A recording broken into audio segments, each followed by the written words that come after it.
Are you an adult child with an aging parent who is showing signs that it may not be safe for them to live alone anymore? Maybe they're not able to take care of themselves, or maybe they're showing signs of dementia. If so, then this video is for you. Hello, everyone. This is Paula Amaker, and I am with Silver Moves Living. I assist older adults, and of course those adult children, through that next chapter in life. The older adult may be simply looking for a home that's more manageable. Maybe they're looking for a retirement community, or better yet, maybe they're looking to relocate to live with their adult child. I have put this video together to aid adult children through having those difficult conversations with their parents. I want to go through a series of questions. This is going to be part one. I want to go through a series of questions that will help you have these conversations with your parent in a way that you are partnering with your parent, not telling them what it is they should do.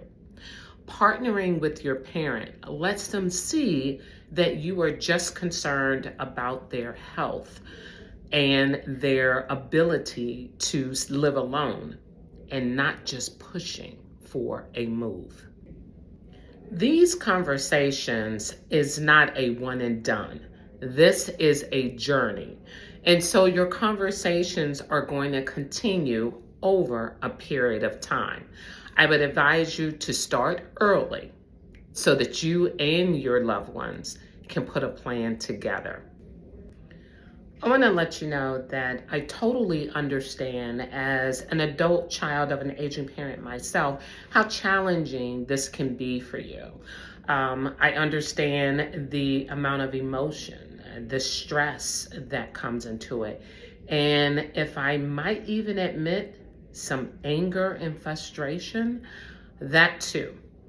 Which brings me to a book that I want to just briefly share a passage with you. Reading this passage really resonated with me and put my focus, my perspective in a different light that would help me to aid my parent in a more suitable, loving, and caring way. This book is How to Say It to Seniors, Closing the Communication Gap with Our Elders. This is by David Soley.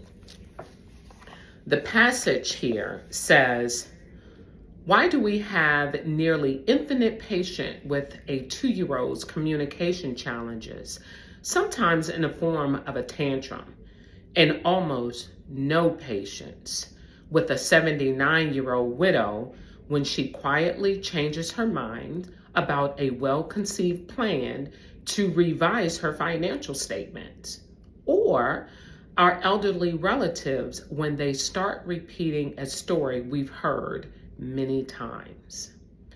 Are we being ageist? Are we engaging in a double standard, patient with our difficult children, but impatient with difficult older adults? If the answer is yes, is something else at work? Do we lack key information about the aging process and how it affects our elders?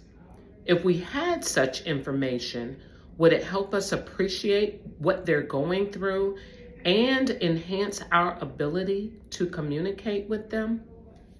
This is the whole point of this video, is to help you and myself communicate better with our older adults, with our aging parents. So I want to go through a few of frequently asked questions. One of the questions I get asked most often is, when is the best time to have this conversation with my parent about the possibilities of moving? I would tell you the best time to have that conversation is sooner rather than later. Have this conversation while everybody is still healthy. What you don't want to wait for is a crisis. And unfortunately, I see a lot of families come to me in a crisis. Act Acting in a crisis simply compounds the situation. It does not give you or your parent the ability to check into local senior retirement communities or other living options, whether that may be a home that is more manageable for them, or even the possibilities of living with you, the adult child.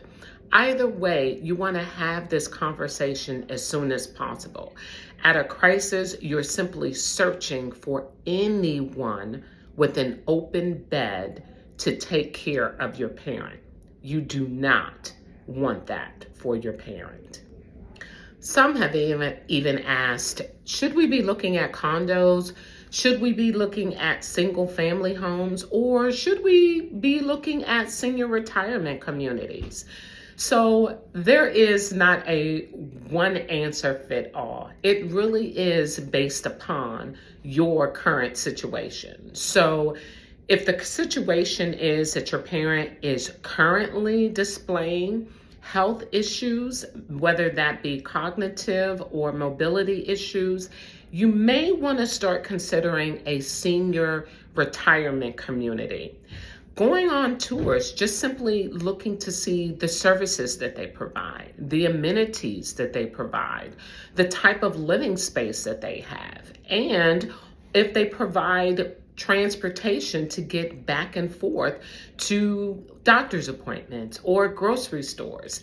Is this community near you or other loved ones who can come in and check in on mom and dad? So this conversation really depends on the current health situation of your loved one. If your parent is not having any health issues, you may want to consider a condo or a single family home, taking in considerations of what aging in that home looks like 10 and 20 years from now. So maybe not a townhome that has a lot of stairs. Maybe you're looking for one level living. Or maybe you're looking for generational housing where you, as the adult child in your family, can live in harmony with your parent. Another question is, how long does it usually take before an older adult decides to make a move? So again, it's a different situation. It's different based upon your situation. So in a typical situation, it may take up to about 2 years, because these are conversations that you want to have ahead of time. Remember, while everyone is still healthy, while there are no crises. And so this gives you and your parent the time to think things over. And to really look into other living situations as opposed of acting in a crisis. Another question I get is, how many senior retirement communities should we go visit? My answer would be, go and visit as many as you possibly can, whether that's communities that are near your parent, maybe they live in a different city or state, or if you're planning to move them or relocate them near you, go and visit as many as you can in your area. Remember, you want to take the time to go and check out these communities. You want to know the type of amenities that they provide and services they provide.